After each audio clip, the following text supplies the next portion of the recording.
Hello.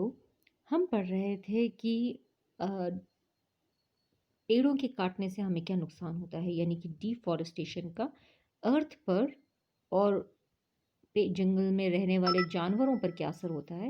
We were talking about that. हमने पढ़ा कि डिफॉरेस्टेशन से पॉइंट वन डिजर्टिफिकेशन होता है, यानी कि ज़मीन डेजर्ट में कन्वर्ट हो जाती है। This is the first point. The second point that we study कि पेड़ के काटने से सॉइल इरोजन होता है, यानी कि फर्टाइल मिट्टी उड़कर चली जाती है हवा के साथ या पानी के साथ। तीसरी चीज़ पढ़ी हमने कि अगर पेड़ काट दिए जाएँ तो सूखा बढ़ता है, ड्राउट, सूखा हो जाता है और वाटर साइकिल डिस्टर्ब हो जाता है। चौथी चीज़ हमने ये पढ़ी कि पेड़ों को काटने से फ्लड्स बढ़ जाते हैं, यानी कि बाढ़ आती है। उसके अलावा हमने पढ़ा कि पेड़ों को काटने से ग्लोबल वार्मिंग भी होती है, यानी कि धरती का टेम्परेचर धीरे-धीरे बढ़ जाता है। उसके अलावा बहुत सारे जानवरों के घर बर्बाद हो जाते हैं, जिसकी वजह से जानवर शहरों की तरफ मूव करते हैं और इंसानों को चोट पहुँचाने की कोशिश करते हैं। आप चाहे बंदरों को ले लीजिए या शेरों को ले लीजिए या रेड पांडास को ले लीजिए, अगर आप उनके घर डिस्ट्रॉय करेंगे, जंगलों को डिस्ट्रॉय करेंगे, तो वो शहर की तरफ आएँगे और शहर में इंसानों को चोट पहुँचा सकते हैं या इंसान इन जानवरों को पहुँचाएँगे, जिसकी वजह से एनिमल या एनिमल स्पीशीज़ इंडेंजर्ड हो जाती हैं, एनिमल बिकम इंडेंजर्ड। जब हम एनिमल्स को चोट पहुँचाते हैं तो उनके नंबर्स कम हो जाते हैं, उनके बेबीज़ के लिए खतरा हो जाता है, उनकी पॉपुलेशन डिक्रीज़ हो जाती है। इसको हम कहते हैं इंडेंजर्ड। उनकी जान को उनकी पॉपुलेशन काफ़ी कम हो जाती है। तो पेड़ हमारे लिए बहुत ज़्यादा ज़रूरी हैं। लेकिन अगर पेड़ काट दिए जाएँ, जो कि काटने पड़ते हैं, कभी घर बनाने के लिए, कभी खेती-बाड़ी करने के लिए, कभी फर्नीचर के लिए, तो अगर पेड़ काटना ज़रूरी है, तो पेड़ों को दोबारा उगाना भी ज़रूरी है। इस प्रोसेस को हम रिफ़ॉरेस्टेशन कहते हैं। रिफ़ॉरेस्टेशन में हम ऐसी जगह पर पेड़ उगाते हैं, जहाँ पे पहले से ही जंगल था, उसे डिस्ट्रॉय कर दिया गया। Another process is called अफ़ॉरेस्टेशन।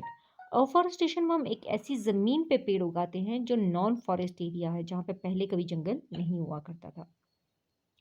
तो अगर आप इसे देखें, अफ़ॉरेस्टेशन का मतलब है planting trees on areas that were not covered with forest. ऐसी जगह पे पेड़ उगाना जहाँ पे पहले कभी जंगल नहीं हुआ करते थे। और रिफॉरेस्टेशन का मतलब है planting trees in area where there was already a forest, जहाँ पे पहले से ही जंगल है, वहाँ पर पेड़ों को उगाना। इस चैप्टर का हमारा लास्ट टॉपिक है माइग्रेशन। माइग्रेशन का मतलब है movement of animals from one place to another. जब भी कोई जानवर या कोई चिड़िया या कोई मछली एक जगह से दूसरी जगह पर मूव करती है तो उसे हम माइग्रेशन कहते हैं।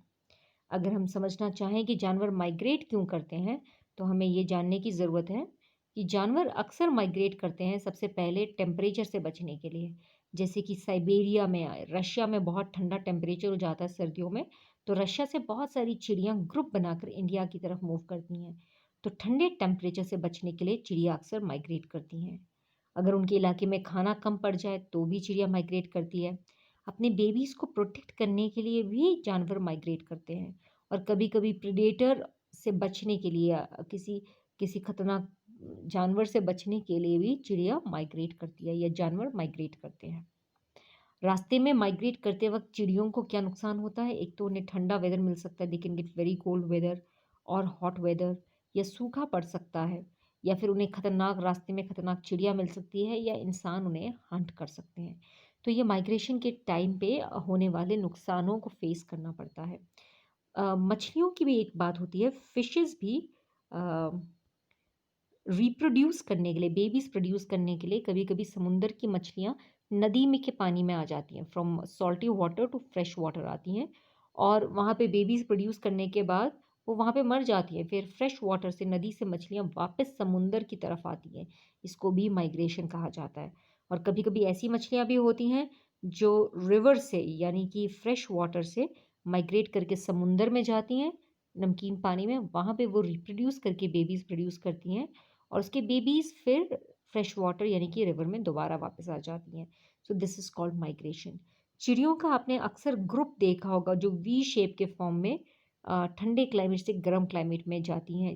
जैसे रशिया से बहुत सारी चिड़िया हमारे भरतपुर में आती हैं और भरतपुर में इनके लिए बर्ड सैंक्चुरी भी है और फिर अच्छे मौसम में वो वापस चले जाते हैं। तो दिस इज़ कॉल्ड माइग्रेशन। इसके साथ हमारा चैप्टर भी कंप्लीट हो जाता है। Thank you and have a nice day.